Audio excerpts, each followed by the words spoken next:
मध्य प्रदेश के बरेली से, जहां पर आंदोलनरत भारतीय किसान संघ की एसडीएम और तहसीलदार के साथ बैठक हुई और इसमें कोई हल नहीं निकला।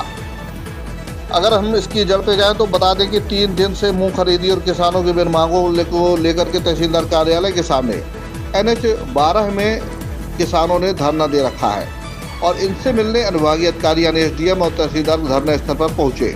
किसानों से बातचीत भी हुई लेकिन कोई हल नहीं निकला।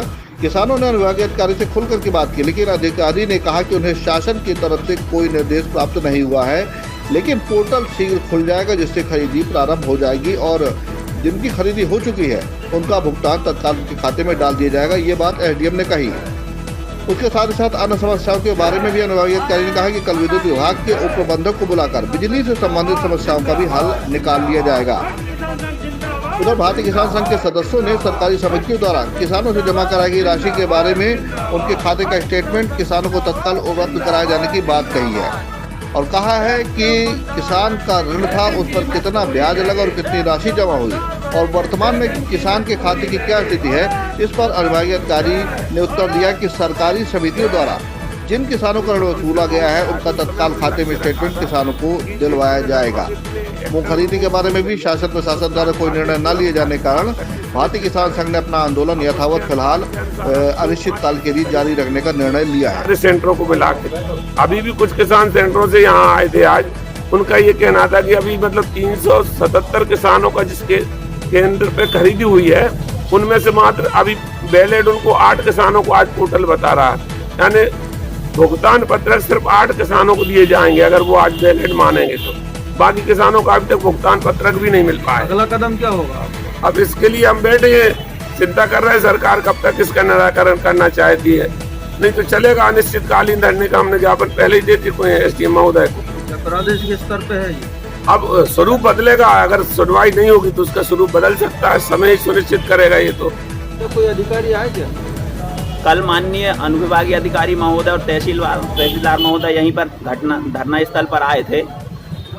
उनसे हमने पूछा, भाई साहब हमारे लिए क्या जो हमने मांग आपको रखी थी उसके लिए क्या आदेश हैं? उनका ये कहना है कि शासन से हमें कोई निर्देश प्राप्त नहीं हुए हैं। तो जब तक शासन से निर्देश प्राप्त नहीं हुए, हमारी मुख्य मांग मूंग को लेकर है, तो हम तब तक अनवरत रूप से बैठे हुए हैं। हम इस बात को लेकर एकदम नहीं बैठे, कम से कम शासन को 5 से 10 ज्ञापन हम दे चुके हैं, निरंतर ज्ञापन दिए हैं। अंतिम ज्ञापन में हमने 3 दिन की समय अवधि दी थी कि इन 3 दिनों में हमारी समस्याओं का हल कर दिया जाए। नहीं हुआ तो हम शासन से अनुमति का पत्र देके उसके बाद धरना पर बैठे हैं और कल वो आए थे, उन्होंने कुछ भी आश्वासन नहीं दिया, इसलिए हमारा धरना अनवरत रूप से जारी है। ये क्योंकि किसान भुगतान कर सके, जो मूंग तुल चुकी है उसका आगामी में जो मूंग शेष रह गई है अभी लगभग 90% वो उसकी तुलाई हो, उसका भुगतान हो, ये सब व्यवस्थाओं के लिए बैठे। पूर्व कमिश्नर महोदय आए तो उस समय हमने लक्ष्य रखा था कि जिले में लगभग इतने हेक्टेयर में मूंग बोई गई है, उसका अनुपात देखते हुए आप खरीदी सुनिश्चित करें। अब उसके अनुपात के अनुसार अभी 2-5% खरीदी भी नहीं हुई है सारे सेंटरों को मिला के। अभी भी कुछ किसान सेंटरों से यहाँ आए थे आज, उनका ये कहना था कि अभी मतलब 377 किसानों का जिसके केंद्र पे खरीदी हुई है उनमें से मात्र अभी वैलिड उनको 8 किसानों को आज पोर्टल बता रहा है, यानी भुगतान पत्रक सिर्फ 8 किसानों को दिए जाएंगे अगर वो आज वैलिड मानेंगे तो। बाकी किसानों को अभी तक भुगतान पत्रक भी नहीं मिल पाया। अगला कदम क्या होगा?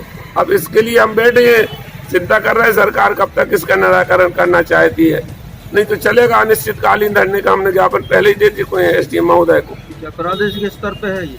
अब स्वरूप बदलेगा, अगर सुनवाई नहीं होगी तो उसका स्वरूप बदल सकता है, समय ही सुनिश्चित करेगा ये तो।